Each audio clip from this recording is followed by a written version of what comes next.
Les lames se heurtèrent violemment, et le fracas de l'acier fit jaillir une gerbe d'étincelles bleutées. Derrière ces lames, des yeux s'embrasèrent et s'affrontèrent, noirs d'encre contre bleu électrique. Les respirations sifflèrent entre les dents serrées. Les pieds avançaient, reculaient, labourant l'herbe. L'homme aux yeux noirs feinta et frappa à la vitesse d'un serpent, portant une botte féroce. Le jeune homme aux yeux bleus para le coup d'une torsion de son poignet d'acier, et sa riposte fut aussi fulgurante qu'un éclair dans un ciel d'été. « Messieurs, cessez le combat !» Les lames furent relevées, tandis qu'un individu corpulent s'interposait entre les combattants, une rapière ornée de gemmes dans une main, un bicorne dans l'autre. « Cela suffit ! L'affaire est réglée et l'honneur satisfait. Sir George est blessé. » D'un geste irrité, l'homme aux yeux noirs fit passer dans son dos son bras gauche, d'où coulait un peu de sang. « Écartez-vous !» s'écria-t-il furieusement, ponctuant ses propos d'un juron. « Blessé ? C'est une simple égratignure. Cela ne résout rien. C'est sans conséquence. Seule la mort peut mettre un terme à ce duel. »« Oui, écartez-vous, Sir Rupert », lui fit écho le vainqueur dont la voix était calme, mais ses yeux bleus et ardents, pareils à des étincelles d'acier. Seule la mort saurait régler le différend qui nous oppose. « Rangez vos lames, jeune coq !» pesta Sir Rupert. « Je vous l'ordonne en ma qualité de juge. Monsieur le médecin, venez ici et examinez la blessure de Sir George. Jack Hollister, rengainez votre arme. Il n'y aura pas de meurtre sanglant dans cette juridiction, aussi vrai que mon nom est Rupert Darcy. » Le jeune Hollister garda le silence, mais n'obéit pas à l'injonction du juge colérique. Il laissa retomber la pointe de son épée sur le sol et baissa légèrement la tête. Silencieux et morose, il regardait les autres dessous ses sourcils noirs et épais. Sir George avait eu un moment d'hésitation, mais un de ses seconds lui chuchota quelque chose à l'oreille sur un ton pressant. Il acquiesça d'un air maussade, confia son arme à celui qui venait de s'adresser à lui et autorisa son médecin à l'examiner. C'était un étrange décor pour une pareille scène. Une grève uniforme et régulière, parsemée d'une herbe jaunâtre et desséchée, donnant sur une large bande de sable blanc jonchée de bois flotté. Au-delà, c'était la mer grise et agitée. L'unique signe de vie à la surface de cette chose morte était la voile que l'on devinait au loin. À l'intérieur des terres, sur la lande morne et sinistre, on n'apercevait que les tristes habitations d'un petit village. Dans un paysage aussi nu et désolé, le vif éclat de couleurs et le bouillonnement qui agitait la plage détonnaient étrangement. Le pâle soleil automnal étincelait sur les lames brillantes, sur les poignets incrustés de gemmes des épées, sur les boutons argentés des vestes et sur les dorures du large bicorne de Sir Rupert. Les seconds de Sir George l'aidaient à passer son manteau, tandis que le second de Hollister, un jeune homme robuste aux vêtements rustiques, le pressait d'enfiler le sien. Jack, toujours sous le coup de la colère, l'écarta d'un geste. Il bondit en avant, tenant encore son épée, et sa voix résonna fortement, vibrante de fureur et de passion. « Sir George Banway, prenez garde! Une égratignure au bras ne lavera pas l'insulte que vous savez. À notre prochaine rencontre, aucun juge ne sera là pour sauver votre infecte carcasse. » L'aristocrate pivota sur ses talons et lâcha un juron venimeux. Sir Rupert s'avança en poussant un rugissement. « Monsieur, comment osez-vous » Hollister lui grogna après, puis se retourna et s'éloigna, rengainant son épée d'un geste rageur. Sir George s'apprêtait à se lancer après lui, son visage sombre, déformé par la haine, et ses yeux pareils à des charbons ardents. Son compagnon lui chuchota de nouveau quelque chose au creux de l'oreille, en lui montrant la mer. Le regard de Banway se porta vers l'unique voile qui semblait comme suspendu dans le ciel, et il acquiesça, d'un air maussade. Hollister avançait à grands pas et en silence sur la plage. Il était tête nue, son chapeau dans une main et son manteau plié sur un bras. Le vent froid soufflait dans ses cheveux que la sueur avait plaqués sur sa tête. On aurait dit qu'il cherchait à rafraîchir son cerveau en ébullition. Son second, Randall, le suivait en silence. Le paysage se fit plus sauvage et plus rugueux encore. Des rochers titanesques, gris et couverts de mousse, se dressaient sur le littoral en grandes et sinistres rangées irrégulières, comme pour affronter les vagues. Un peu plus loin, un récif déchiqueté et particulièrement dangereux émettait un perpétuel gémissement sourd. Jack Hollister s'immobilisa et tourna son visage vers la mer. Il poussa un fervent juron, si long et sonore que son second en fut saisi. Ce dernier comprenait cependant que cette imprécation ne faisait qu'exprimer l'amertume de Hollister. Il avait échoué à enfoncer sa lame jusqu'à la garde dans le cœur de ce noir pourceau, ce chacal, cette bête sauvage, ce pourfendeur d'innocence, ce maudit bandit, Sir George Banway. Et maintenant, ragea-t-il, il est probable que ce scélérat ne m'affrontera pas en duel une seconde fois, ayant déjà goûté à mon acier. Mais au nom de Dieu, calme-toi, Jack, rétorqua le brave Rundle, mal à l'aise.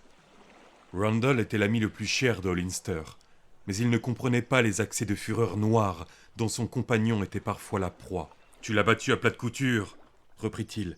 Tu n'as pas cessé d'avoir le dessus. Après tout, tu ne pouvais tout de même pas le tuer pour ce qu'il a fait. »« Ah !» s'écria Jack dans un élan passionné.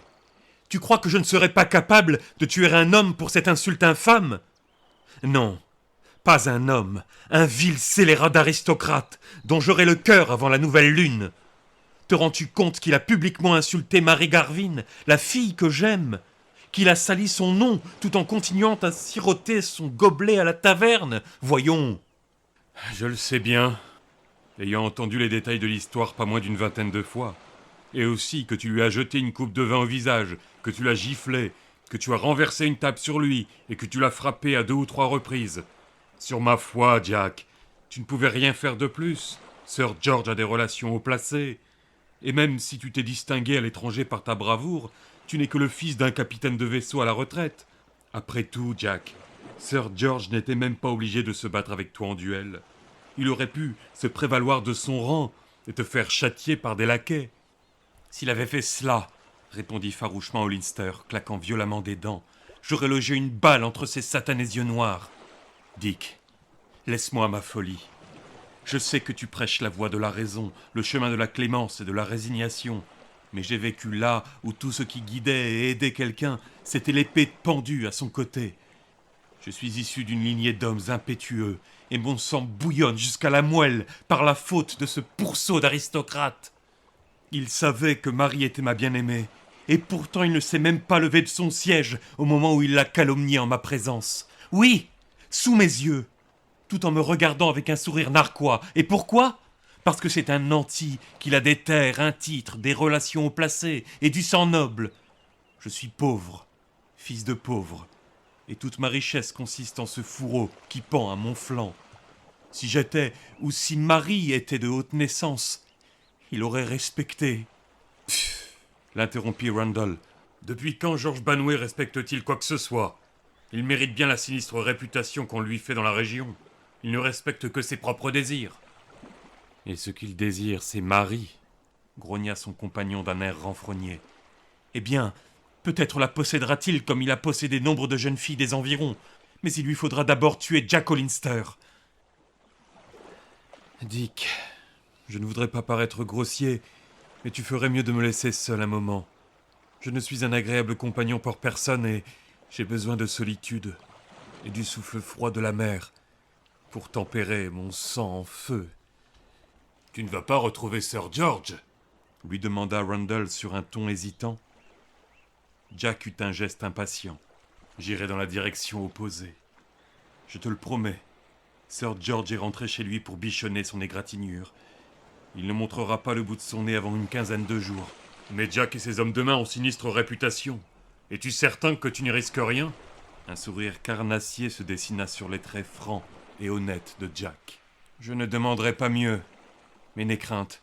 S'il riposte de cette façon, ce sera à la faveur des ombres de minuit, pas en plein jour. » Rundle repartit vers le village en secouant la tête, perplexe. Jack poursuivit le long de la plage, et chacun de ses pas l'éloignait un peu plus des habitations, pour le rapprocher d'un sombre royaume, où la terre était aussi nue et désolée que la mer. Le vent gémissait à travers ses vêtements, coupant comme une lame de couteau. Mais il ne remit pas son manteau. L'aura grise et froide du jour l'enveloppa tel un suaire, et il maudit la région et le climat. Son âme se languissait des pays méridionaux, chauds et lointains, qu'il avait connus lors de ses errances. Mais une tête apparut au sein de ses visions. Le visage rieur d'une jeune fille, aux cheveux blonds et bouclés.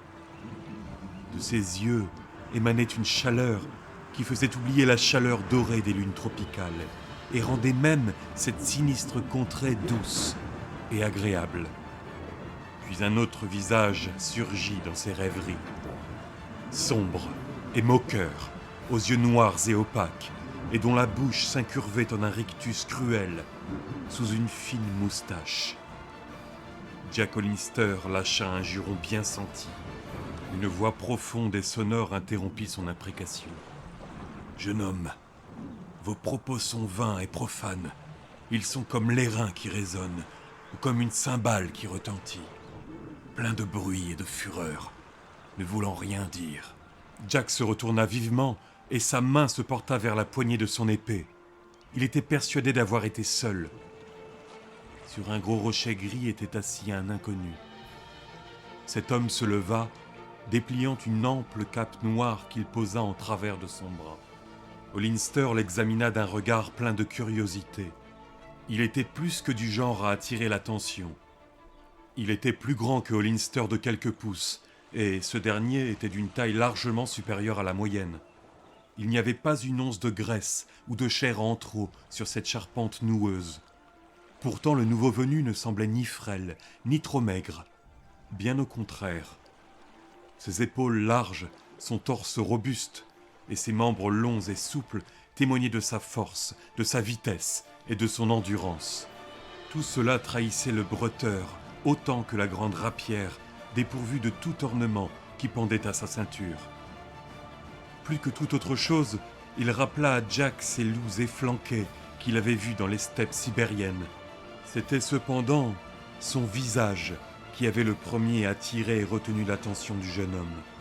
Il était assez long et était rasé de près. Sa curieuse et sinistre pâleur, ajoutée à ses joues assez creusées, lui conférait par moments un aspect cadavérique, jusqu'à ce que l'on voie ses yeux. Ceux-ci brillaient d'une vie ardente et d'une vitalité dynamique, profondément enfouie et contenue par une volonté d'acier. Plongeant son regard dans ses yeux et éprouvant le choc glacé de leur étrange pouvoir, Jack Hollister fut incapable d'en déterminer la couleur. Il y avait en eux le gris des glaces séculaires, mais aussi le bleu froid des profondeurs abyssales des mers du Nord. Ils étaient surmontés de sourcils noirs et épais, conférant à l'ensemble un aspect nettement méphistophélique. L'étranger était vêtu de façon austère, en harmonie avec ce qu'il dégageait. Son chapeau était noir, large et sans plumes.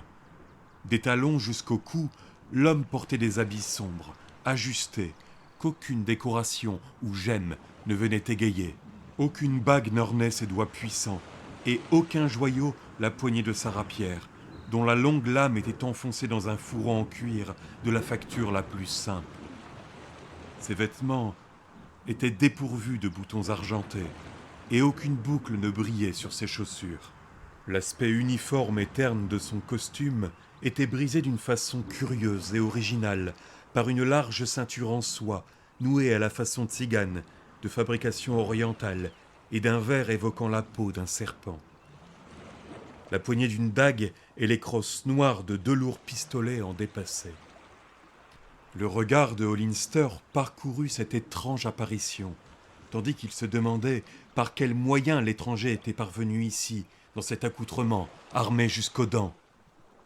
Ses vêtements évoquaient ceux d'un puritain. Et pourtant, comment êtes-vous arrivé en ce lieu, s'enquit Jack à brûle-pourpoint, et comment se fait-il que je ne vous ai pas vu avant que vous parliez ? Je suis venu comme n'importe quel honnête homme, lui répondit l'inconnu d'une voix profonde, avant de remettre son ample cape noire sur ses épaules et de se rasseoir sur le rocher. Sur mes jambes.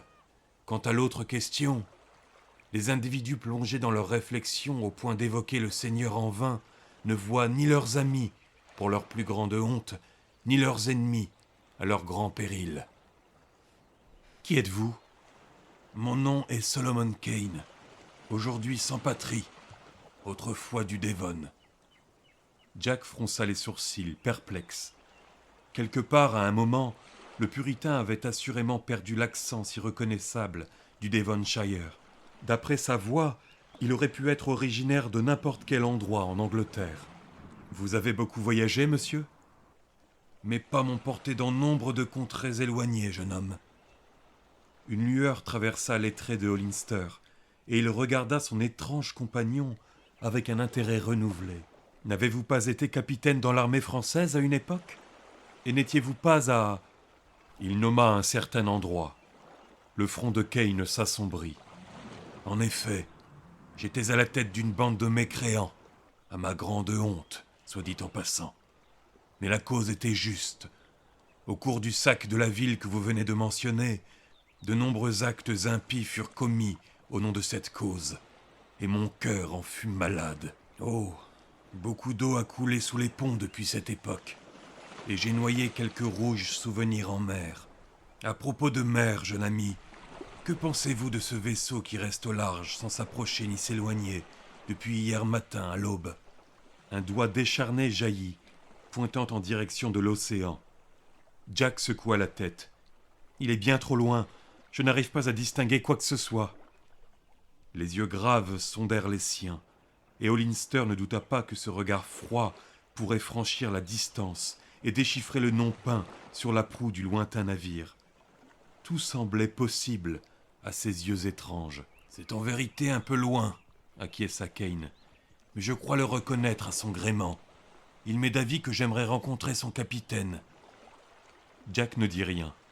Il n'y avait pas de port aux environs, mais un bateau pouvait s'approcher près du rivage par temps calme et jeter l'ancre au large des récifs. Il s'agissait peut-être d'un navire de contrebande. Le commerce illicite était répandu aux environs de cette lande isolée, où s'aventuraient rarement les douaniers. Le nom de Jonas Harddraker, que l'on surnomme le Faucon des mers, vous est-il familier ? Hollister sursauta. Ce nom Oni était connu de toutes les côtes du monde civilisé, et aussi sur bien des côtes sauvages. Celui qui le portait en avait fait un objet de crainte et de terreur sur bien des mers, chaudes ou froides. Jack tenta de déchiffrer le visage de l'étranger, mais les yeux méditatifs étaient impénétrables. Ce pirate sanguinaire, la dernière fois que j'ai entendu parler de lui, il était censé croiser au large des Caraïbes. Kane hocha la tête. Les mensonges précèdent toujours un navire rapide. Le Faucon des mers est là où se trouve son vaisseau, et seul son maître Satan saurait dire en quel lieu il se trouve. Il se releva, ajustant sa cape un peu plus près de son corps. Le Seigneur a mené mes pas dans bien des endroits étranges, et m'a fait fouler bien des sentiers inhabituels, déclara-t-il sombrement. Certains étaient bons, nombreux étaient impies. Il me semblait parfois errer sans but ni dessein, mais je finissais par en trouver la justification, au fond de moi. Écoutez-moi bien, jeune ami, car par l'enfer, il n'est pas de feu plus ardent que la flamme bleue de la vengeance, qui dévore le cœur nuit et jour, et ne laisse aucun répit tant que cette flamme n'a pas été noyée dans le sang. Il a été de mon devoir par le passé de soulager de leur vie nombre d'hommes habités par le mal, car le Seigneur est mon bâton et mon guide, et il m'est d'avis qu'il vient de remettre mon ennemi entre mes mains. Sur ce, Kane s'éloigna à grandes enjambées, laissant Hollister le regarder partir, bouche bée, abasourdi.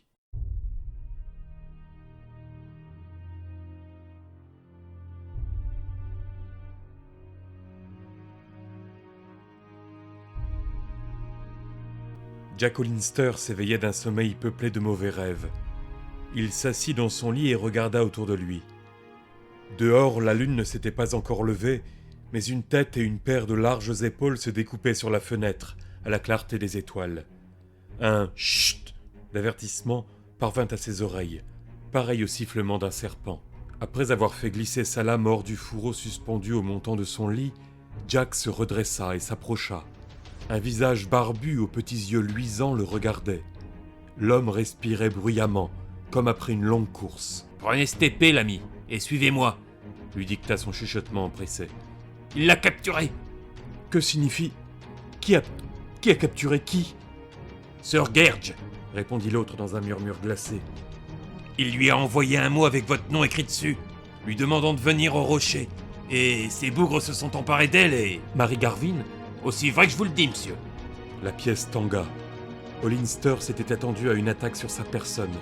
Il n'avait jamais imaginé que dans sa vilainie, Sir George irait jusqu'à enlever une jeune fille sans défense. « Le diable emporte son âme noire !» grogna-t-il entre ses dents, tout en saisissant ses vêtements. « Où est-elle à présent ?»« Ils l'ont conduite à sa maison, monsieur. »« Et qui es-tu ?»« Juste le pauvre Sam qui s'occupe de l'écurie de la taverne.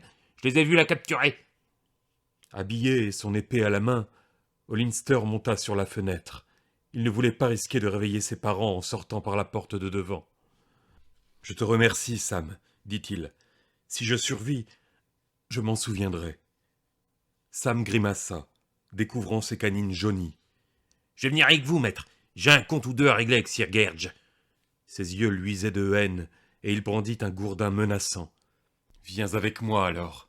Nous allons droit à la maison de ce porc. » La gigantesque propriété de Sir George Banway, un manoir où il vivait avec quelques domestiques au visage mauvais et quelques sbires à l'air plus maléfique encore, était à environ 2 miles du village, près de la plage, dans la direction opposée à celle qu'avait empruntée Jack lors de sa promenade de la veille. C'était une demeure massive, en partie délabrée, dont les colombages de chêne étaient marqués par l'usure du temps. De sinistres récits couraient à son sujet. Parmi les villageois, seuls les gredins et les ruffians qui avaient les faveurs du propriétaire y avaient mis les pieds. Aucune clôture n'en faisait le tour, mais quelques haies non entretenues et de rares arbres l'entouraient. La lande avançait jusqu'à l'arrière de la demeure. Sur le devant, une vaste étendue sablonneuse la séparait du rivage et des récifs. Les grands rochers en face de la maison, près de l'eau, étaient particulièrement désolés et déchiquetés. On disait qu'ils abritaient d'étranges cavernes, mais nul ne savait où exactement, car Sir George considérait cette bande de plage comme sa propriété, et il avait l'habitude de tirer des coups de mousquet sur ceux qui se montraient un peu trop curieux.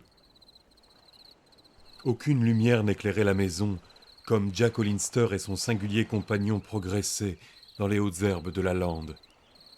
Une légère brume avait occulté la plupart des étoiles. À travers se découpait la grande et sinistre demeure obscure, entourée des fantômes noirs et courbés qu'étaient les haies et les arbres. Vers le large, tout était voilé, mais Jack crut entendre le bruit étouffé d'une chaîne d'amarrage. Il se demanda si un navire mouillait juste au-delà de cette dangereuse ligne de brisants. La mer grise gémissait sans relâche, tel un monstre assoupi, soupirant dans son sommeil. « La fenêtre, maître !» lui lança Sam dans un chuchotement empressé. « Il aura éteint les chandelles, mais il est bien là. » Ils se faufilèrent tous deux sans dire mot jusque vers la grande demeure. Jack trouva le temps de s'interroger sur le silence et l'absence de garde. Sir George était-il donc sûr de lui au point de ne pas poster de sentinelle ? Ou alors celle-ci s'était-elle endormie à leur poste ? Il tira prudemment sur une fenêtre. Elle était munie de lourds volets qui s'ouvrirent avec une facilité déconcertante. À ce moment-là, le doute envahit son esprit. Tout cela était trop évident, trop facile. Il pivota sur ses talons et vit Sam lever son gourdin. Trop tard pour parer le coup ou l'éviter. Pourtant, même dans cet instant fugace, il vit la lueur maléfique de triomphe au fond des petits yeux porcins. Puis le monde s'écroula autour de lui, et tout ne fut que ténèbres.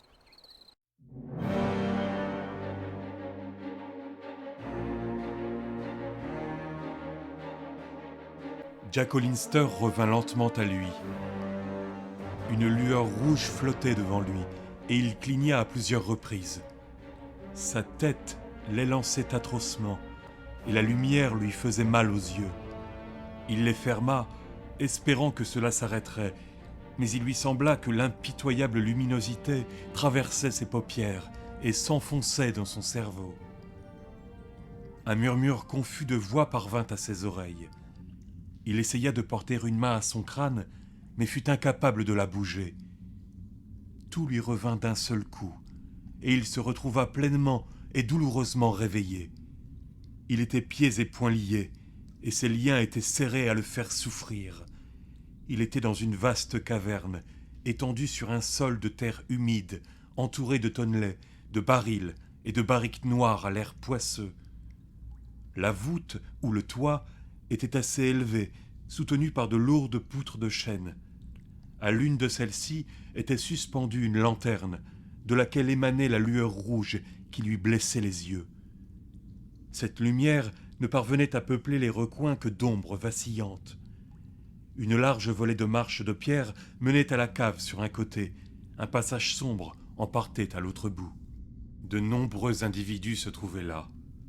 Jack reconnut le visage maussade et moqueur de Banway, celui rougeaud et bestial du traître Sam. 2 ou 3 ruffians qui partageaient leur temps entre la maison de Sir George et la taverne du village.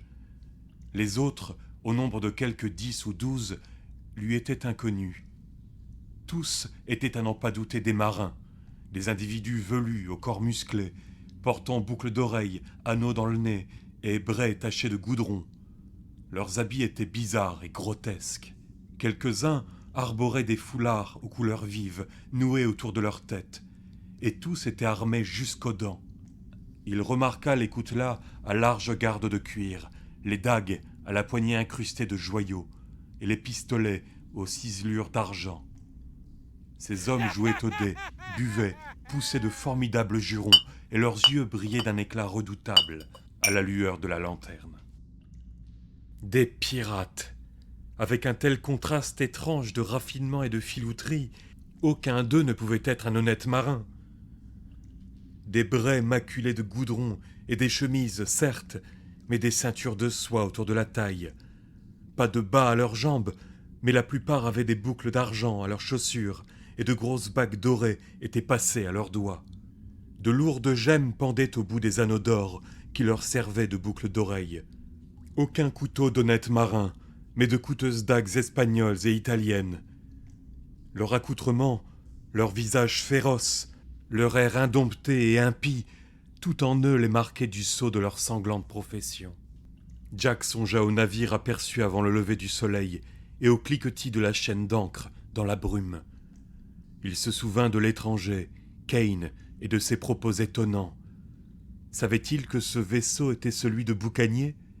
Quel était le lien qui l'unissait à ces hommes prêts à tout ? Son puritanisme n'était-il qu'un masque destiné à dissimuler de sinistres activités ? Un individu qui jouait aux dettes avec Sir George se tourna vers le prisonnier. Il était grand, filiforme et avait de larges épaules. Le cœur de Jack fit un bond dans sa poitrine. Au premier abord, il avait cru qu'il s'agissait de Kane, mais il se rendait maintenant compte que le boucanier, bien que bâti comme le puritain, était son opposé sur tous les autres points. Il n'avait que peu de vêtements, mais ceux-ci étaient de mauvais goût et rehaussés d'une ceinture de soie, de boucles d'argent et de pendentifs dorés en forme de pompons. Sa large ceinture était hérissée de poignées de dagues et de crosses de pistolets resplendissantes de joyaux. Une longue rapière richement ouvragée et incrustée de gemmes pendait d'un baudrier élégamment ciselé. Un gros rubis étincelant ornait chacune de ses fines boucles d'oreilles en or, et leur éclat écarlate contrastait étonnamment avec sa mine sombre. Ce visage était mince, les traits aquilins et cruels. Son front était couronné d'un bicorne haut et étroit, enfoncé jusqu'à ses sourcils noirs et clairsemés, laissant apparaître le foulard aux couleurs vives qu'il portait en dessous. Dans l'ombre du chapeau, 2 yeux gris et froids dansaient témérairement, parcourus d'éclairs changeants de lumière et d'ombre. Un nez de rapace à l'arête saillante se recourbait au-dessus de la mince balafre qu'était sa bouche, et sa lèvre supérieure à la moue cruelle était surmontée de longues moustaches noires tombantes, telles celles qu'affectionnent les mandarins mandchous.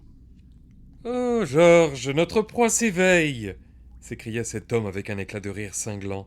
Par Zeus, Sam, j'aurais pensé que tu lui avais donné la dose nécessaire pour qu'il reste endormi, mais il a la caboche plus dure que je ne l'aurais cru.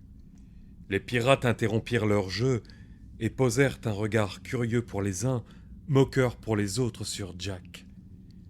Le visage sombre de Sir George se rembrunit, et il montra son bras gauche, où l'on apercevait un bandage sous la manche de soie bouffante de sa chemise. Vous disiez la vérité, Hollister, lorsque vous m'avez assuré qu'aucun juge ne serait là pour s'interposer lors de notre prochaine rencontre. Seulement, il me semble que cette fois c'est votre carcasse pourrie qui aura à en pâtir. Jack!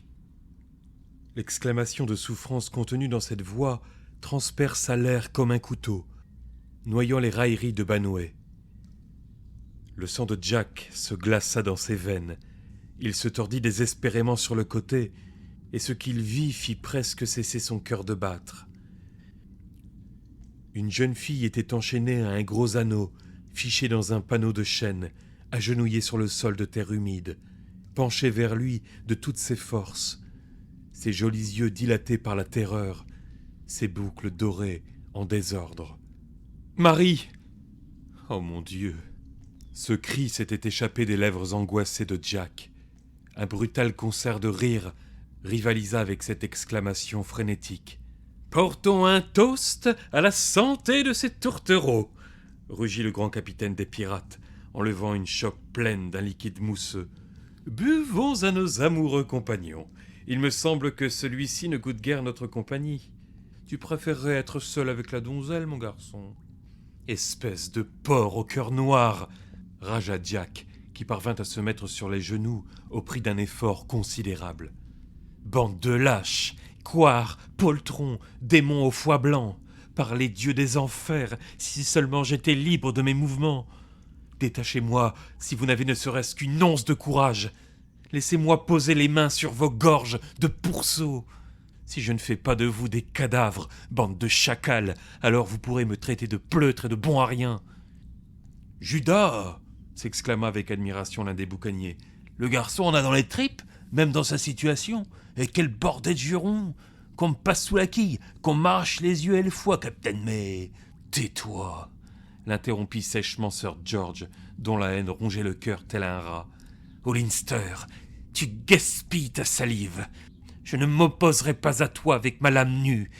Tu as eu ta chance, et tu as échoué. Cette fois, je te combats avec des armes qui sied mieux à ton rang et à ta condition. Nul ne sait où tu t'es rendu et dans quelle intention, et personne ne l'apprendra jamais. La mer a accueilli des cadavres plus dignes que le tien, et en dissimulera de bien meilleurs encore, quand tes eaux ne seront plus qu'une gelée visqueuse au fond de l'océan. Quant à toi, jeune fille, cesse de gémir aussi pitoyablement. Tu resteras avec moi pendant quelque temps dans ma demeure, dans cette cave probablement. Puis, lorsque je me serai lassé de toi... »« Tu ferais mieux de t'être lassé d'elle d'ici 2 mois, quand viendra l'heure de mon retour, » l'interrompit le capitaine des pirates avec une jovialité démoniaque. « Si je dois emporter cette fois un cadavre, et Satan sait que c'est une cargaison qui porte malheur, il me faudra un passager plus agréable à regarder au prochain voyage. » Sir George eut une grimace amère. « Qu'il en soit ainsi. Dans 2 mois, elle sera à toi, à moins qu'elle ne meure dans l'intervalle. Tu feras voile à l'aube avec la pulpe sanglante que je compte faire d'Hollister. Jette sa carcasse par-dessus bord, entourée de jutes et bien au large des côtes, de façon qu'elle ne vienne jamais s'échouer sur le rivage. Mais rares sont ceux qui pourront le reconnaître une fois que j'en aurai fini avec lui. C'est d'accord donc. Dans 2 mois, tu reviens chercher la fille. » Comme Jack entendait ce programme aussi effrayant qu'impitoyable, son cœur se flétrit dans sa poitrine. « Marie, ma chérie, dit-il d'une voix faible, comment t'es-tu retrouvée ici ? » « Un homme m'a apporté une missive, murmura-t-elle, trop épuisée par la peur pour s'exprimer à voix haute. L'écriture ressemblait beaucoup à la tienne, et elle était signée de ton nom. Elle expliquait que tu étais blessé et qu'il fallait que je vienne te rejoindre au rocher. Ces gredins se sont emparés de moi et m'ont transporté ici, en passant dans un long tunnel terrifiant. « Comme je te l'ai dit, maître !» s'écria Sam l'hirsute, rayonnant d'une joie mauvaise. « On peut toujours compter sur le vieux Sam pour les berner. Il est venu avec moi comme un agneau. Oh, je l'ai bien eu sur ce coup. Faut avouer que c'est un sacré imbécile. » « Un instant !» l'interrompit un pirate à la pommade et l'air sinistre. De toute évidence, le second du navire. C'est déjà assez risqué de jeter l'ancre ici pour décharger notre butin. Que se passera-t-il s'ils découvrent la fille et qu'elle leur révèle tout ? Où trouverons-nous un autre marché de ce côté-ci de la Manche pour écouler nos prises de la mer du Nord ? Sir George et le capitaine éclatèrent de rire. « Rassure-toi, Alardine, quel individu mélancolique tu peux être. Ils penseront que la donzelle et le garçon se sont enfuis. Le père de la fille s'oppose à cette union, m'a dit George. Aucun villageois ne les verra, ni n'entendra plus parler d'eux. Et jamais ils ne viendront chercher par ici. Tu es abattu parce que nous sommes tellement loin des Caraïbes. Sur ma foi, l'ami, n'avons-nous pas sillonné la Manche par le passé et attaqué des navires marchands dans la Baltique au nez et à la barbe des bâtiments de guerre ? Tu as peut-être raison, grommela Alardine. Mais je serai plus à mon aise quand ces eaux seront loin derrière nous. Les jours de la fraternité touchent à leur fin sous ces cieux. Les Caraïbes sont plus sûrs pour nous. Je sens le mal jusque dans mes os. La mort plane au-dessus de nous comme un nuage noir, et je ne vois nulle route pour y échapper. Les pirates s'agitèrent nerveusement. « Assez, l'ami.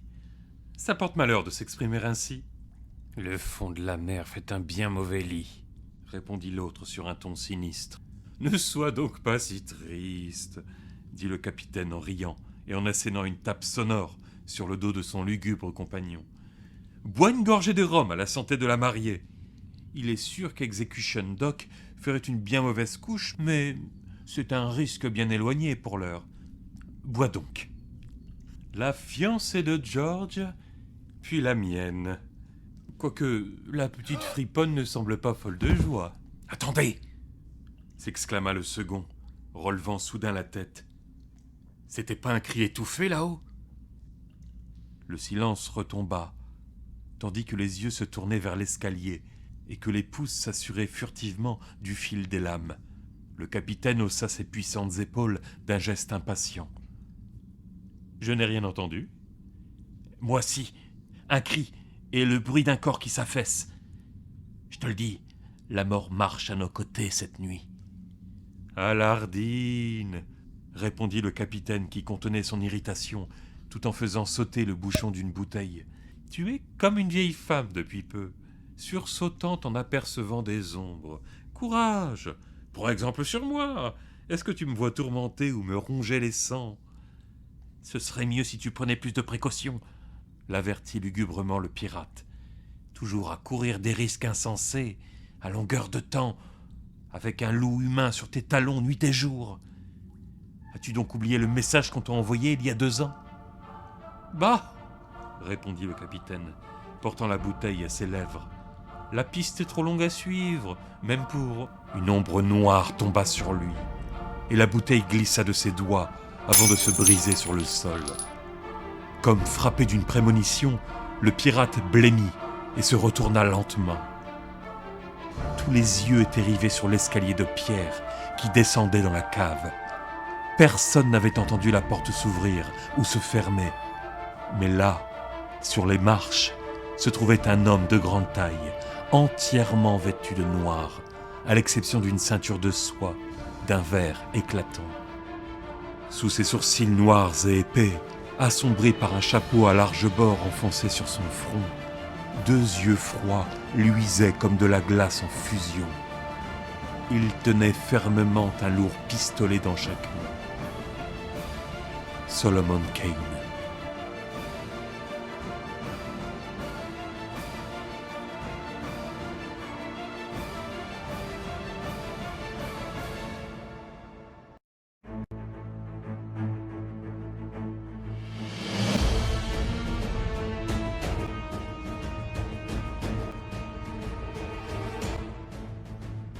Ne bouge pas, Jonas Hardraker, l'avertit Kane d'une voix monocorde. Pas un geste, Ben Alardine. George Banway, John Harker, Black Mike, Bristol Tom. Gardez vos mains devant vous. Qu'aucun homme ne s'avise de toucher une épée ou un pistolet, à moins qu'il ne veuille périr sur le champ. Ils étaient une vingtaine dans cette cave, mais au bout de ces canons noirs, il y avait la mort assurée pour 2 d'entre eux. Aucun ne désirant être le premier à perdre la vie, pas un ne bougea. Seul le second du navire, Alardine, le visage blanc comme de la neige sur un linceul, s'exclama. « Kane! Je le savais! La mort est dans l'air lorsqu'il est dans les parages. Je t'avais prévenu il y a près de 2 ans, Jonas, quand il t'a envoyé ce message. Et tu as ri! Je t'ai dit qu'il arrivait comme une ombre et tuait comme un fantôme. Les peaux rouges du nouveau continent ne sont rien comparées à lui en matière de ruse. Oh Jonas, tu aurais dû m'écouter! » Les yeux sombres de Kane le glacèrent et le firent taire. Tes souvenirs remontent à loin, Ben Alardine. Tu me connaissais avant que la fraternité des boucaniers se transforme en une bande de pirates sanguinaires et meurtriers. J'ai eu affaire à ton ancien capitaine, comme nous nous en souvenons tous les deux, sur l'île de la Tortue, et une autre fois au large du Cap Horn. C'était un être bien maléfique, promis sans nul doute aux flammes de l'enfer. Je l'ai d'ailleurs aidé en cela, avec une balle de mousquet. Quant à ma ruse, il est vrai que j'ai vécu à Darien et appris quelques rudiments de stratégie et l'art de se mouvoir discrètement dans les bois. Mais le pirate moyen a autant de discrétion qu'un porc, et il est facile de l'approcher à son insu.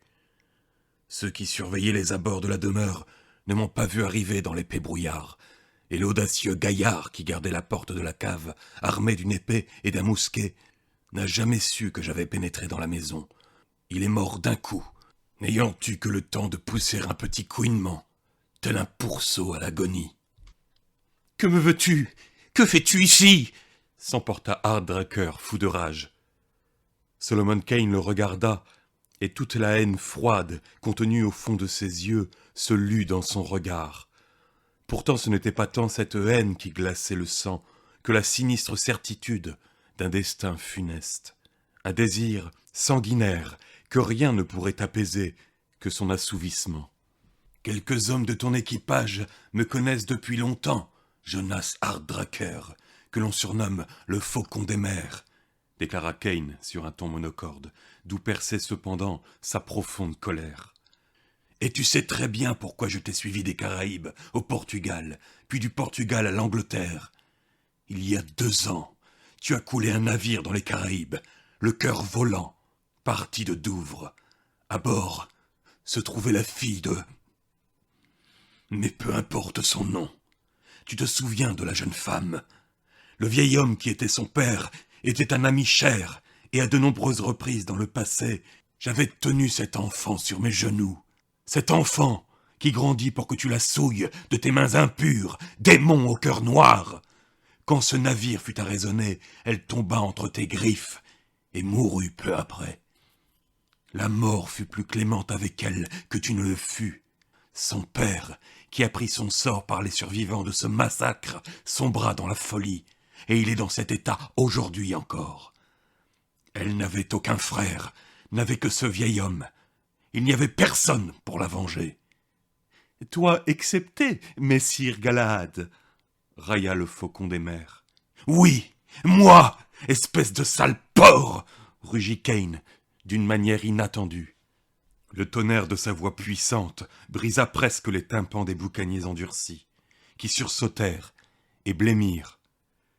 Il n'est rien de plus frappant et terrible que de voir un homme aux nerfs glacés, doté d'une inflexible maîtrise de soi, perdre soudainement le contrôle de lui-même pour exploser dans une rage déferlante et meurtrière.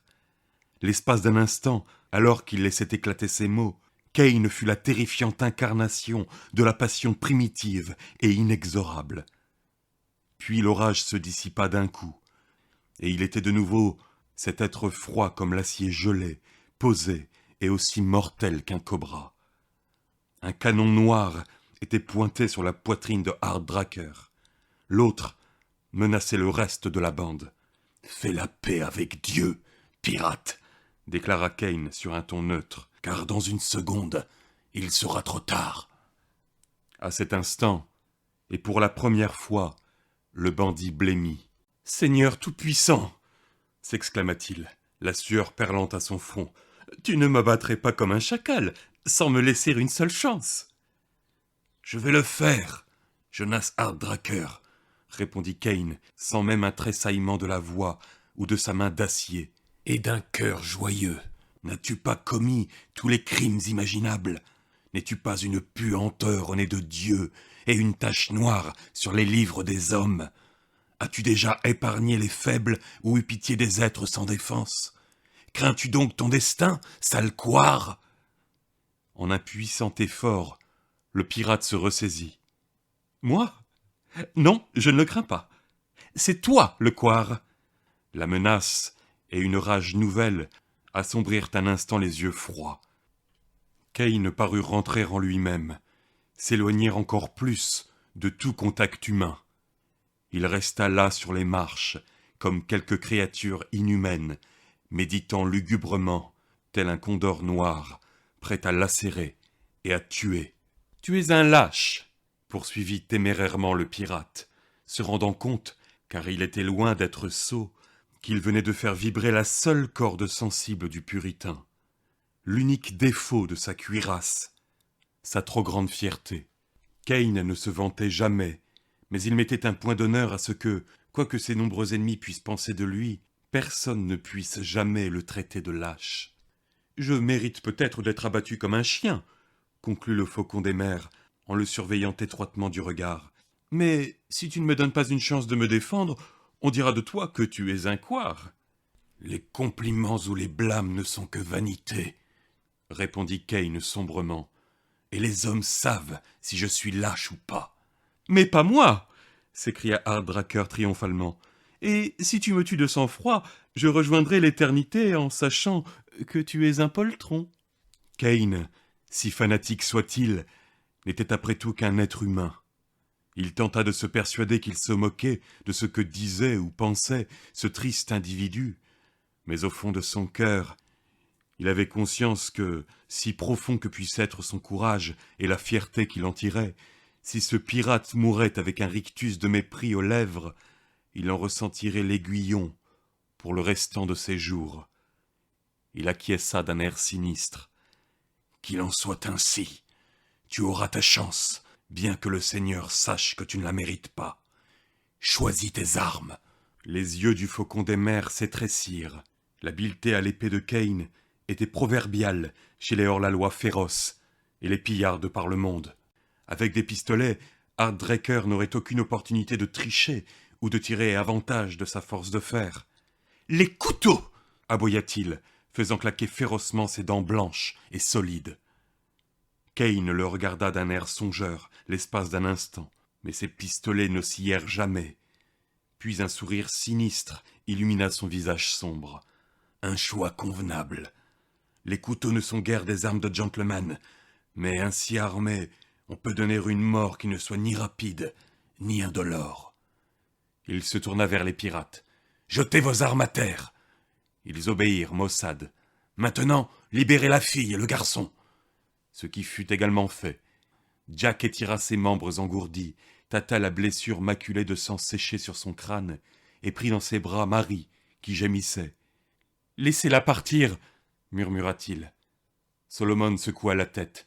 « Elle ne pourrait jamais franchir la ligne des gardes à l'extérieur. » Kane fit signe à Jack de se tenir à mi-hauteur des marches, avec Marie derrière lui. Il donna ses pistolets à Hollister et se défit rapidement de la ceinture qui soutenait son épée et de sa veste, les posant sur la dernière marche. Harddraker se débarrassa de ses diverses armes et se déshabilla, ne gardant que ses braies. « Surveillez-les tous !» murmura Kane. « Je m'occupe du faucon des mers. Si l'un d'eux essaie de s'emparer d'une arme, tirez sur le champ et ne ratez pas votre coup. Si je tombe, enfuyez-vous par l'escalier avec la fille. Mais mon cerveau brûle de la flamme bleue de la vengeance, et je n'échouerai pas. » Les deux adversaires s'approchaient désormais l'un de l'autre. Kane, tête nue et en chemise. Harddraker avec son foulard toujours noué sur la tête et torse nu. Le pirate était armé d'une longue dague turque dont la lame était orientée vers le haut. Kane tenait son couteau devant lui, comme s'il s'agissait d'une rapière. Combattants aguerris, ils ne pointaient pas leurs armes vers le bas, comme c'est le cas habituellement, méthode peu scientifique et maladroite, sauf en de rares occasions. C'était une étrange scène de cauchemar qu'éclairait la lueur tremblotante de la lanterne accrochée au plafond. Le jeune homme au teint blême sur les marches, pistolets en main, la fille recroquevillée derrière lui, les visages hirsutes et cruels, alignés le long des murs, les yeux rougis, le reflet de la lumière sur les lames bleu pâle, les grandes silhouettes au centre, tournant l'une autour de l'autre, et leurs ombres qui suivaient leurs mouvements, changeant et fuyant, comme les duellistes avançaient ou reculaient. C'était une étrange scène de cauchemar qu'éclairait la lueur tremblotante de la lanterne accrochée au plafond. Le jeune homme au teint blême sur les marches, pistolets en main, la fille recroquevillée derrière lui, les visages hirsutes et cruels alignés le long des murs, les yeux rougis, le reflet de la lumière sur les lames bleu pâle. Les grandes silhouettes au centre, tournant l'une autour de l'autre, et leurs ombres qui suivaient leurs mouvements, changeant et fuyant, comme les duellistes avançaient ou reculaient. « Approche et bats-toi, puritain !» railla le pirate, qui cédait pourtant du terrain devant l'approche régulière et prudente de Kane. « Pense à la donzelle !»« Je ne pense qu'à elle, engeance du purgatoire !» répondit Kane sombrement. « Il est de nombreux feux, sale vermine. Certains sont plus brûlants que d'autres. » Comme les lames bleutées et mortelles étincelaient à la lueur de la lanterne. Mais les feux de l'enfer exceptés, tous les feux peuvent être éteints et apaisés par le sang. Kane frappa comme bondit un loup. Hardracker para le coup des stocks, s'élança et lança une botte féroce vers le haut, tentant d'éviscérer son adversaire. La lame de Kane, tournée vers le bas, en dévia la course. Le pirate, d'une formidable détente de ses muscles au ressort d'acier, sauta en arrière et se mit hors de portée. Kane ne relâcha pas son offensive. Il portait toujours le combat dans le camp de son ennemi. Il frappa à la vitesse de l'éclair, visant le visage et le corps. L'espace d'un instant, Hardracker fut trop occupé à esquiver la lame sifflante pour attaquer lui-même.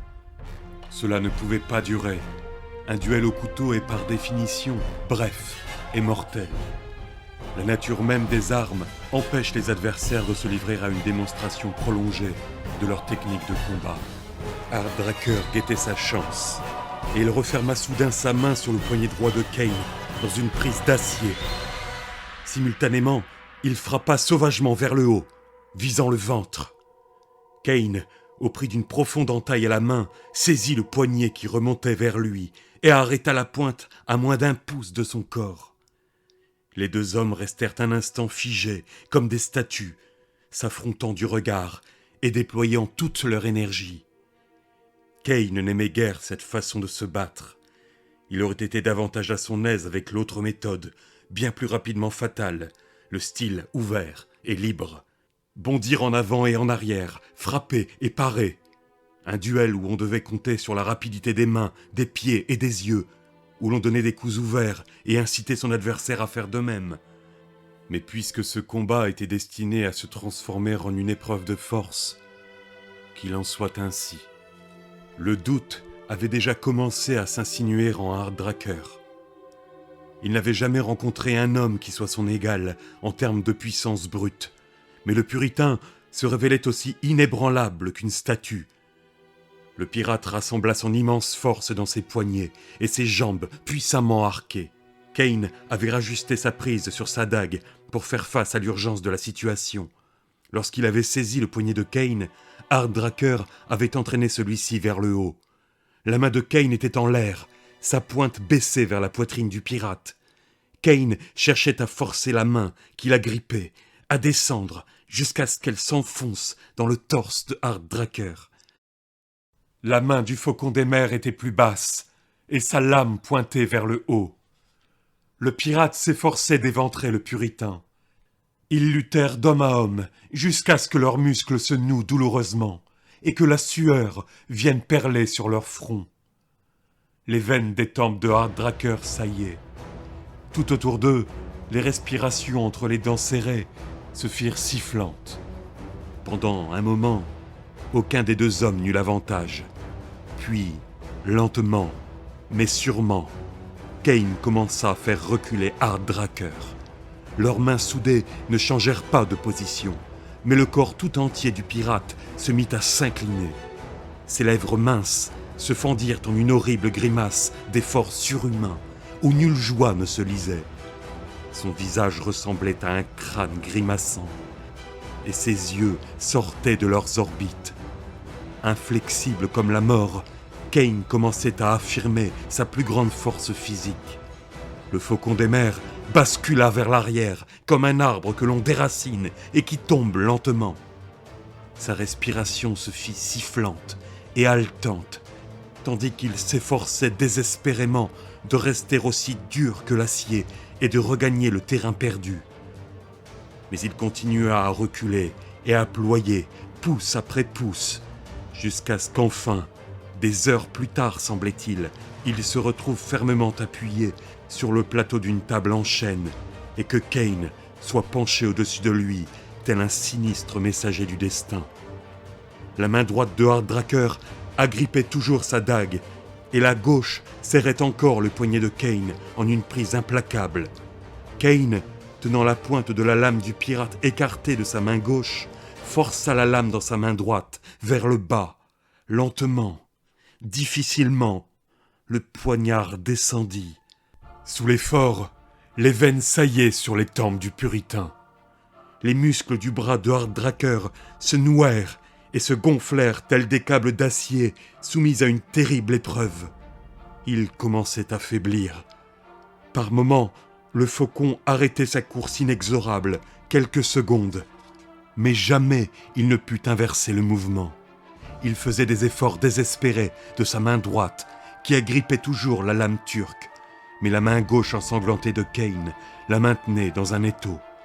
La dague était désormais tout près de la poitrine haletante du pirate, et les yeux d'une froideur de mort de Kane étaient aussi glacés que l'acier bleuté. À moins de 2 pouces du cœur noir, la pointe s'immobilisa. Maintenue à cette distance par la volonté inouïe du condamné. Que voyaient ses yeux distendus? Il y avait une expression lointaine et vitreuse dans ce regard, bien qu'il soit dardé sur l'extrémité de la lame, qui était comme le centre de l'univers pour lui. Mais que voyait-il d'autre? Des vaisseaux en train de sombrer, engloutis par les eaux bouillonnantes? Des villes côtières illuminées par des flammes rougeoyantes, où des femmes hurlaient, et dans la lueur desquelles bondissaient et blasphémaient des silhouettes sombres? Des mers noires, déchaînées sous les vents et éclairées par les rafales d'éclairs des cieux outragés? La fumée, les brasiers et le massacre sanglant? Des formes noires qui se balançaient au bout des vergues, qui se tordaient et tombaient de la planche passée sur le pont? Une jeune fille dont les lèvres blêmes formaient des suppliques frénétiques? Un terrible cri s'échappa des lèvres écumantes de Harddracker. La main de Kane s'abaissa, la pointe s'enfonça dans la poitrine de son adversaire. Sur les marches, Mary Garvin se détourna, plaqua son visage contre le mur humide pour ne pas voir, se boucha les oreilles pour ne pas entendre. Harddracker avait laissé tomber son arme. Il cherchait à libérer sa main droite, mais Kane le tenait fermement, comme dans un étau. Pourtant le pirate se débattait toujours et ne relâchait pas le poignet de Kane. Repoussant la mort jusqu'à la fin amère, il enfonça soudain la lame, pouce après pouce, dans son propre cœur. Cette scène fit jaillir une sueur glacée sur le front de ceux qui y assistaient. Mais jamais les yeux de Kane ne montrèrent la moindre indécision. Lui aussi songeait au pont d'un navire éclaboussé de sang et à une frêle jeune femme qui pleurait en vain, implorant la clémence. Les cris de Harddracker s'élevèrent, déchirants, puis se réduisirent à un couinement effrayant.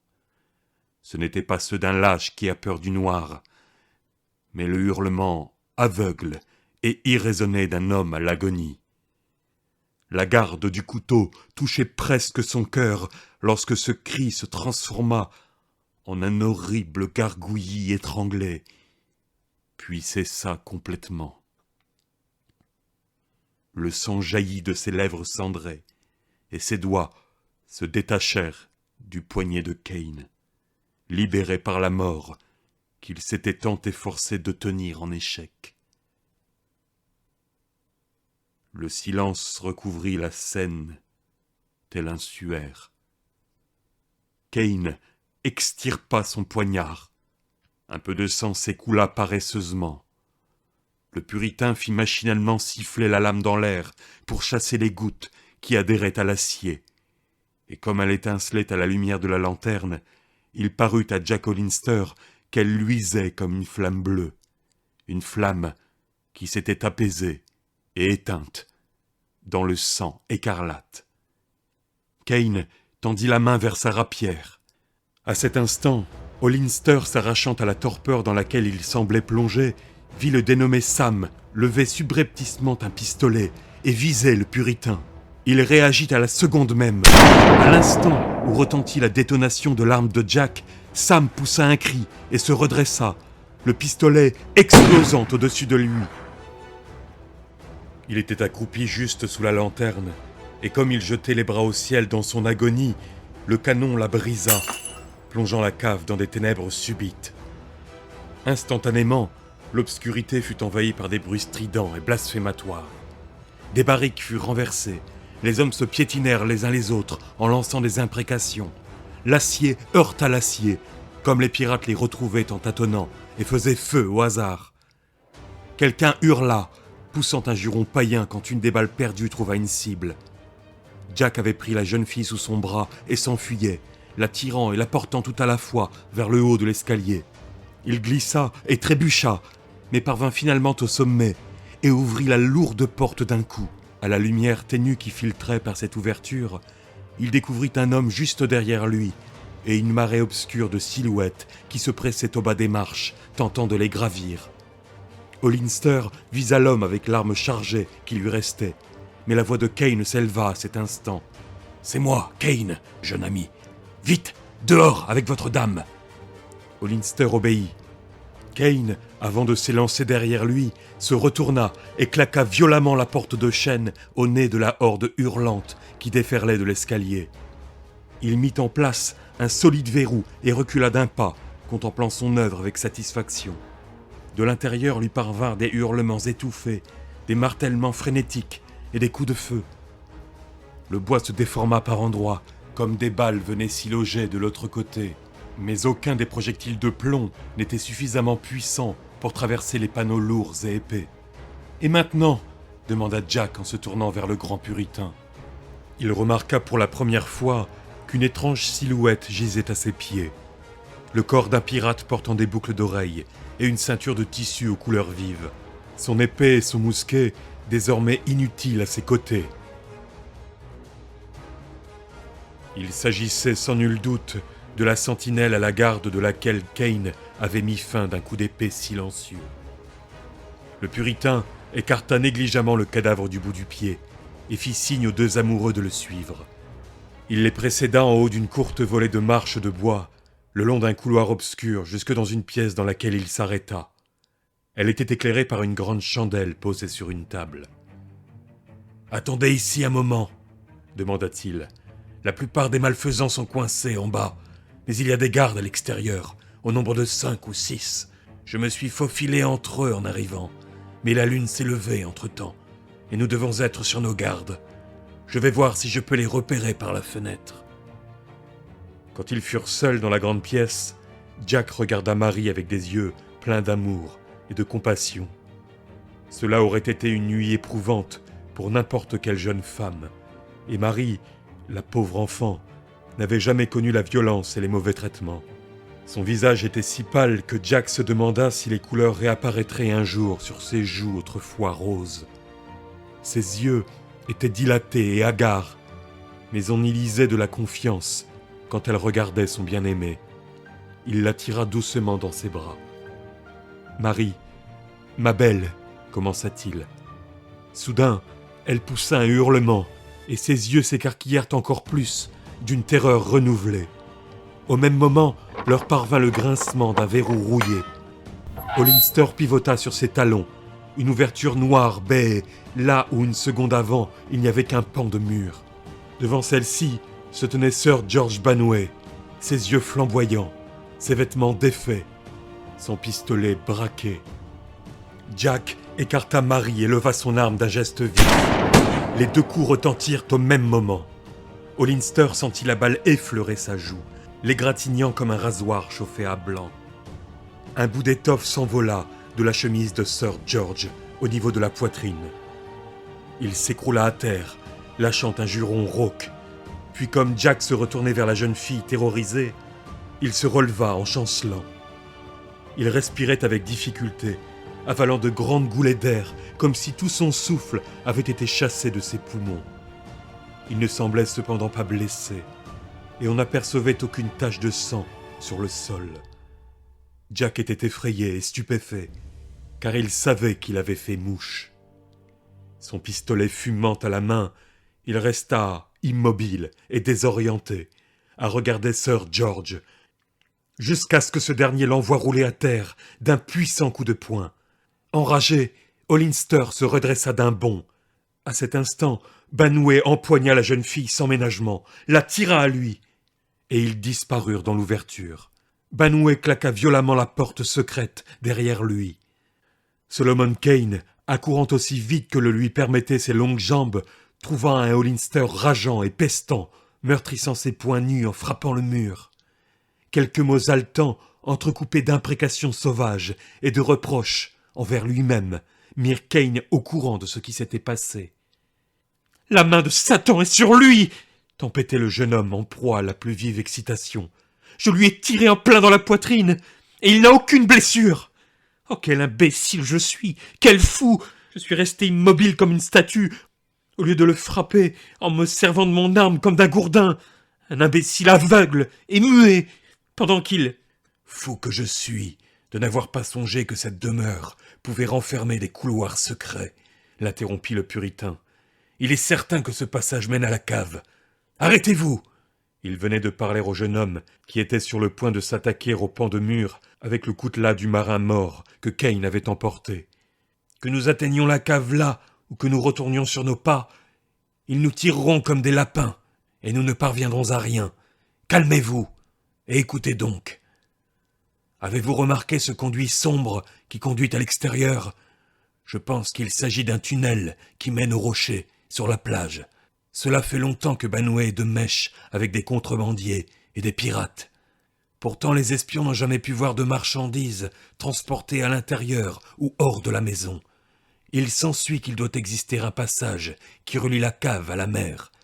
Par conséquent, ces gredins et Sir George avec eux, car il ne pourra plus rester en Angleterre après les événements de cette nuit, emprunteront ce chemin pour embarquer. Nous allons traverser la plage et les attendre à la sortie du tunnel. « Alors au nom du Seigneur, hâtons-nous !» l'implora le jeune homme en essuyant la sueur froide de son front. « Une fois qu'elle sera sur ce bateau infernal, nous ne pourrons plus jamais la retrouver. »« Votre blessure s'est remise à saigner, » murmura Kane avec un regard inquiet. « Peu importe, en avant pour l'amour de Dieu !»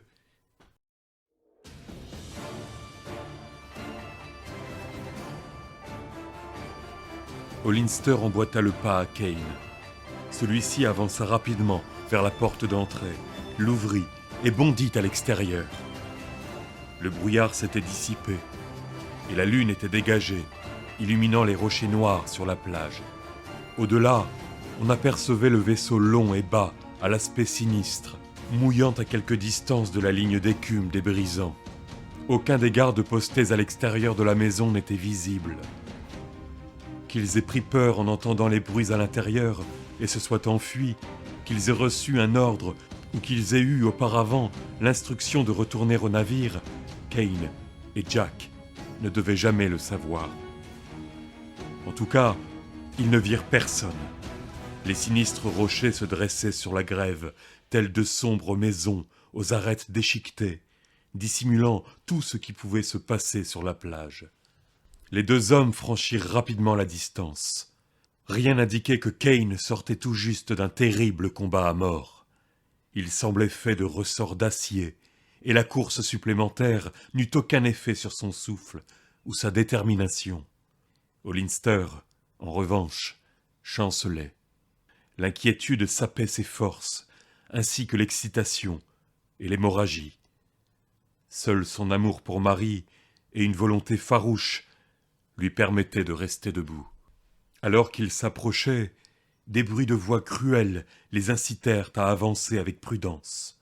Hollister, presque en proie au délire, était prêt à s'élancer sur les rochers et à se jeter sur quiconque se trouvait de l'autre côté. Mais Kane l'en empêcha.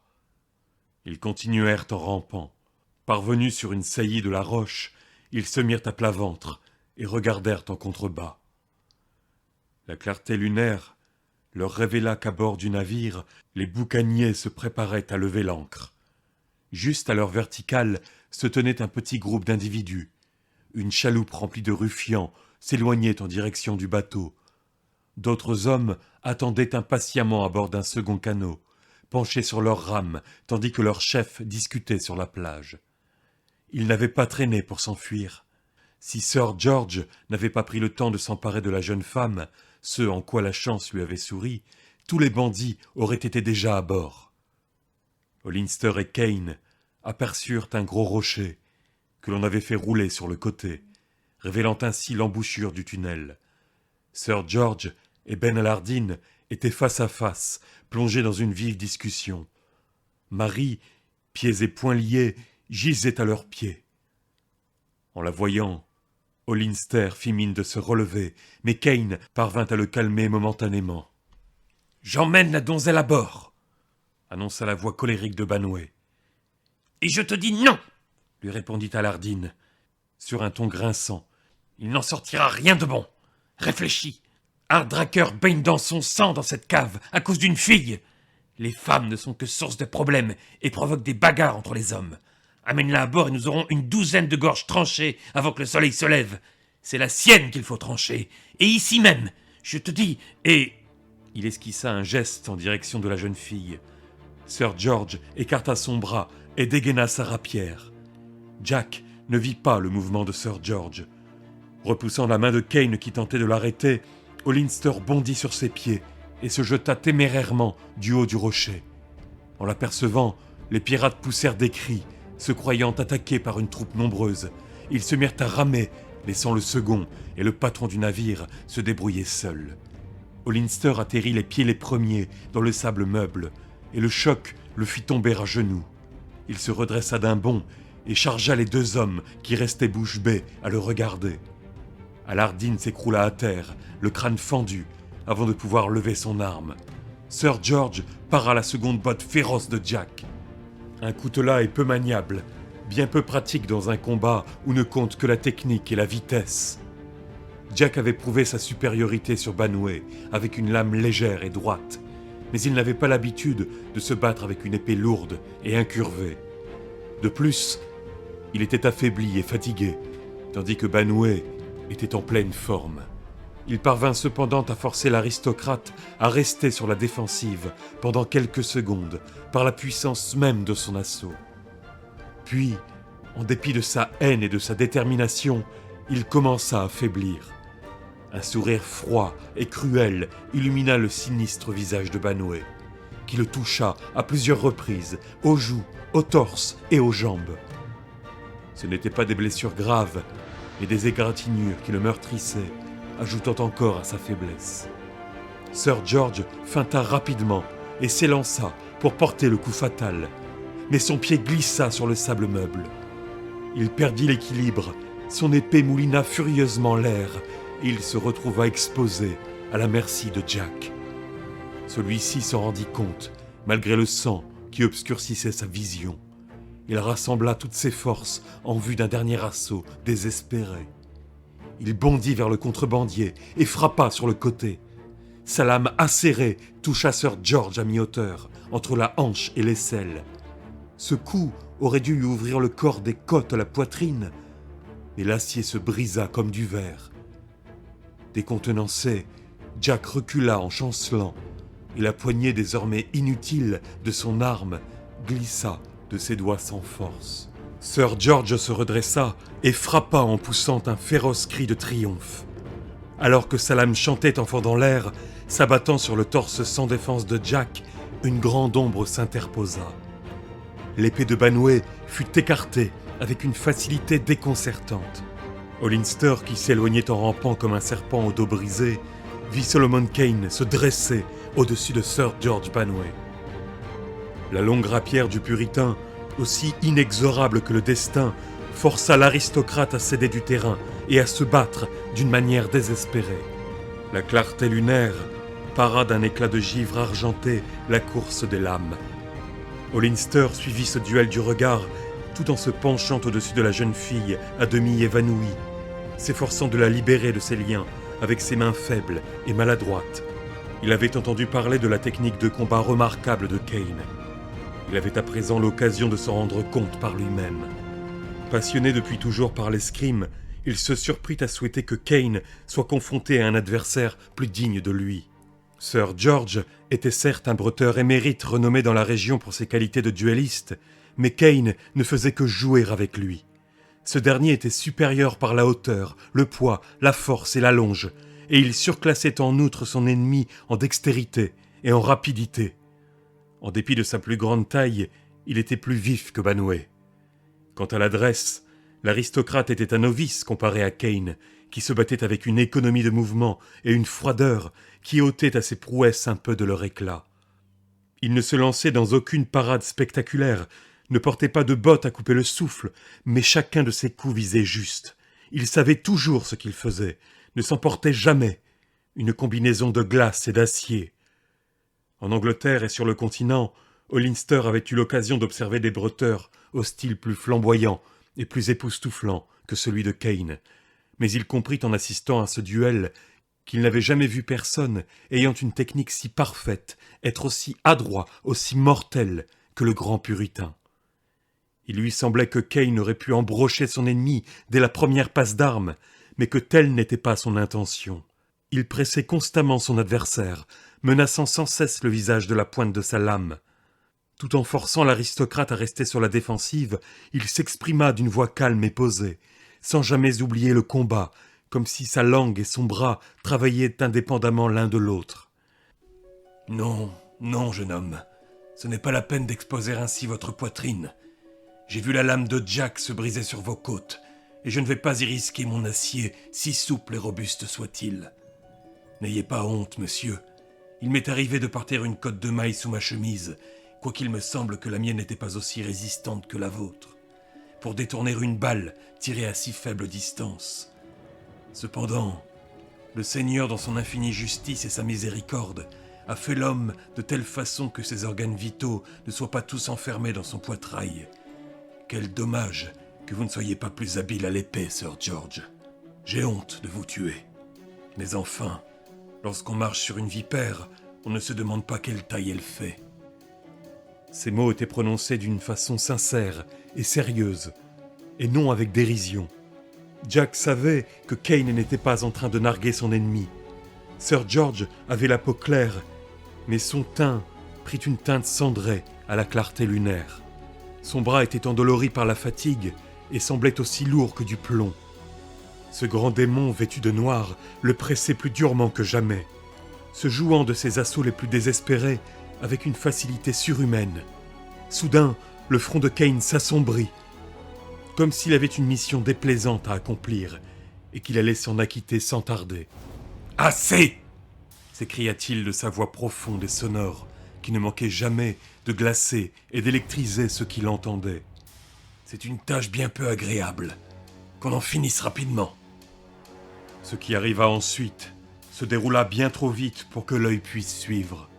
Hollister ne douta plus jamais que la technique de Kane puisse être brillante quand il le voulait.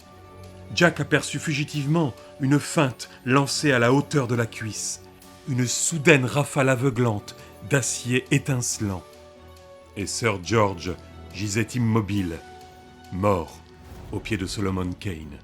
Un mince filet écarlate s'écoulait de son œil gauche. À travers l'orbite et dans le cerveau, dit Kane sur un ton maussade, tout en nettoyant la pointe de sa lame, sur laquelle brillait une unique goutte de sang.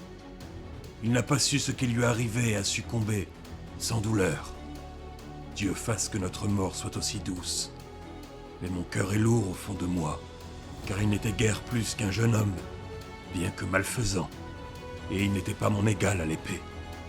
Eh bien, le Seigneur choisira entre lui et moi le jour du jugement dernier. Marie, qui venait tout juste de reprendre connaissance, gémissait dans les bras de Jack. Une étrange lueur envahissait la contrée, et Hollister entendit un craquement caractéristique. « Regardez, la maison brûle !» Les flammes bondissaient du toit noir du manoir de Banway. Les gredins y avaient mis le feu en partant, et l'incendie faisait désormais pleinement rage, estompant la clarté lunaire. La mer luisait d'un rouge vif, et le bateau des pirates qui s'éloignait vers le large semblait avancer sur une mare de sang. Ses voiles reflétaient la lueur des flammes. « Il vogue dans un océan vermeil !» s'écria Kane, toutes ses superstitions latentes et son âme poétique réveillée. « Il navigue sur une mer rouge, et ses voiles ont la teinte du sang. La mort et la destruction le suivent, et l'enfer n'est pas loin derrière. Que sa ruine soit rouge et sa fin noire. » Puis, dans un brusque changement d'humeur, le fanatique se pencha au-dessus de Jack et de la fille. « Je soignerai et panserai volontiers vos blessures, jeune homme, » dit-il doucement, « mais il me semble qu'elles ne sont pas sérieuses, et j'entends le cliquetis de nombreux sabots sur la lande. Vos amis seront à vos côtés d'ici peu. De l'épreuve naissent la force, la paix et le bonheur, et peut-être votre chemin sera-t-il moins tortueux après cette nuit d'horreur. »« Mais qui êtes-vous » s'écria-t-elle en s'accrochant à lui. « Je ne sais comment vous remercier. »« Vous m'avez suffisamment remercié, mon enfant, » dit l'étranger avec douceur. « Il me suffit de vous voir saine et sauve et délivrée de la persécution. Puissiez-vous rester en bonne santé, vous marier et avoir des fils robustes et des filles aux joues roses. »« Mais qui êtes-vous ? D'où venez-vous ? Que cherchez-vous ? Où partez-vous ?»« Je suis un homme sans patrie, » répondit le puritain, une lueur étrange, impalpable et presque mystique brillant au fond de ses yeux froids. « Je suis venu du soleil couchant et je repars dans le soleil levant où le Seigneur guidera mes pas. Je cherche peut-être le salut de mon âme. J'ai suivi la piste de la vengeance. Je dois vous quitter à présent. L'aube est proche et je ne voudrais pas qu'elle me trouve inactif. Il est possible que nous ne nous revoyions plus jamais. Mon travail ici est terminé. La longue piste écarlate a touché à son terme. L'ennemi sanguinaire est mort, mais il est d'autres hommes sanguinaires et d'autres pistes de vengeance et de châtiment. J'accomplis la volonté de Dieu. Tant que le mal s'épanouit et que les injustices prolifèrent, tant que les hommes sont persécutés et les femmes bafouées, tant que les faibles créatures, humaines comme animales, sont maltraitées, il n'y a pas de repos pour moi sous le ciel, ni de tranquillité autour d'une table ou dans un lit. Adieu. « Restez !» s'écria Jack en se redressant, des larmes jaillissant de ses yeux. « Oh, attendez, monsieur !» l'appela Marie en tendant ses bras blancs en avant. Mais la grande silhouette avait disparu dans les ténèbres, et ils ne l'entendirent pas s'éloigner.